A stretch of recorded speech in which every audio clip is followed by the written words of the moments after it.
खासदार ओमराजे निंबाळकर यांनी धाराशिवच्या जिल्हाधिकाऱ्यांना झापल्याचं बघायला मिळालं।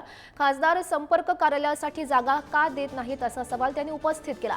जागा उपलब्ध असताना जागा न दिल्यानं ओमराजे निंबाळकर संतप्त झाले।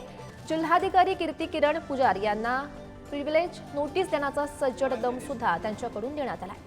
आणि मला जो नियम दाखवचा त्या नियमानं तुम्हाला प्रत्येकाला वागावं लागेल। मी कुठलंच काम करू देणार नाही। प्रत्येक गोष्ट नियमानं करावं लागेल। एकही व्हायलेशन चालणार नाही। आता एसपीला सुद्धा मी लगेच प्रिव्हिलेजची नोटीस देणार। का आली नाही एसपी? माझ्या बैठकीला एसपी का आले नाही? मी देणार प्रिव्हिलेज नोटीस। आता कलेक्टर साहेबाला सुद्धा देऊ शकतो। बैठक कितीची होती आपली? एकच इथं कळीचा नारद आहे। एकच आहे की राणा पाटील नाव घेऊन सांगतो की दुसरं कोण नाही। ती नादच ती आहे। आयुष्य त्याच्यातच गेले।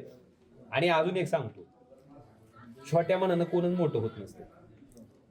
जी माणसं डबक्यातला विचार करतील ना ती डबक्यातच राहत असते। आपला विचार आणि हे असतो ना तो विशालच पाहिजे तर माणूस मोठं होत असते।